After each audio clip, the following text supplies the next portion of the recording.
So today, one very weird thing happened with me is that every morning I go for morning walk, and there is one particular garden where I am going. So the thing is like that I went there as usual, and there were one couple sitting over there, and they had a pet, okay, with them. Now the problem is that usually that garden are government property, so that garden don't allow this kind of pets, and there is a clear signboard that you cannot enter any kind of pet. Okay, so I changed my circle and waited them to go, but still after 15 minutes, 20 minutes, they didn't move. So there were two uncle તો મારે એમને કહેવું પડ્યું કે uncle આ લોકો અહીંયા પેટ લઈને બેઠા છે અને since pets are not allowed they are not following the rules and એ અંકલે મને એવું કીધું because I am living in the Gujarat so એ અંકલે એવું કીધું કે આપણા કન્ટ્રીમાં તો રૂલ્સ ખાલી બને જ છે અને ફોલો ક્યાં કોઈ કરે છે સો એ અંકલે કીધું તો મને થયું ઓકે ચલો કોઈ વધારે મેટર નથી આમાં ક્રિએટ કરવું મે બી ફાઇટિંગ બી થઈ જાય ના બી સમજે તો આપણે નથી એમને કહ્યું and I went again to another circle. But the thing is કે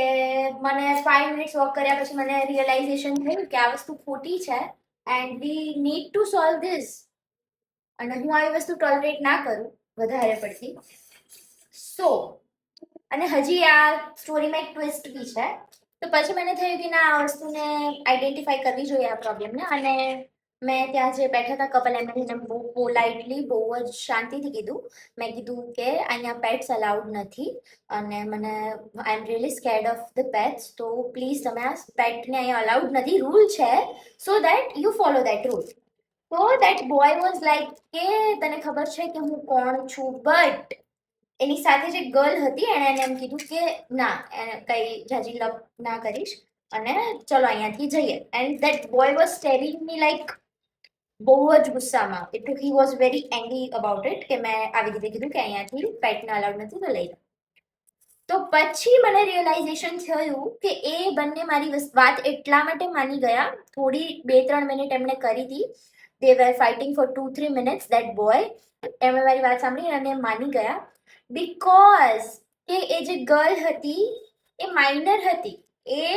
હાર્ડલી 15 to 16 યરની હતી અને એ સ્કૂલને બંક કરીને આવેલી and that boy was 22 to 25 years around એના મિડલમાં એની એજ હશે સો ઇટ્સ અ હ્યુજ અને ઇન કેસ ચલો એજ ગેપ બી હોય but still the girl was minor as I am teacher so I am working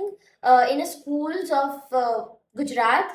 અને particular હું જ્યાં રહું છું જે સિટીમાં ત્યાંની સ્કૂલનો મને યુનિફોર્મ અને લોગો ને બધું ખબર છે સો આઈ જસ્ટ ક્લિક્ડ કે આ તો માઇનર ગર્લ છે એટલે એમણે મારી વાત માની અને ઝઘડો ના કર્યો અને કઈ સામે ના બોલ્યા અને એ ત્યાંથી જતા રહ્યા અને લાસ્ટમાં પછી જ ગયા અને પછી હું પાછી રાઉન્ડ કન્ટિન્યુ કર્યા તો એ અંકલ ત્યાં જ ઉભા હતા બંને વાતો કરતા હતા તો એમને કીધું કે this is really very like dramatic બી કહી શકો અને એમનો સિનેમેટિક ડાયલોગ મેં કર્યો એવું બી કહી શકો અને મેં અંકલને જઈને કીધું અંકલ મેં કીધું રૂલ્સ મેં કીધું ફોલો કરે નહીં મેં કીધું કરાવવા પડે અને એ અંકલ જતા જતા મને કહે છે કે રિયલી કે ઇન્ડિયામાં તમારા જેવા લોકોની જરૂર છે and I was feeling so proud હવે આ વસ્તુમાં બે કન્સર્ન્સ છે મારા મેજરલી ફર્સ્ટ કે જે માઇનર ગર્લ્સ હોય છે કે જે નથી સમજતી they are not understanding that what is good what is not good and they are bunking the school and then like બહુ બધા પાર્ક્સ અને ગાર્ડન્સમાં આવી રીતે જોયેલા છે એન્ડ સેકન્ડ થિંગ કે અગર કોઈ રૂલ છે ફોર એક્ઝામ્પલ એવો રૂલ છે કે આ ગાર્ડનમાં આ વસ્તુ લાઈક નથી couple sitting arrangement allowed or else garbage નથી થ્રો કરવાનો અલાઉડ ઓર એલ્સ કે પેટ્સને લાવવાનું નથી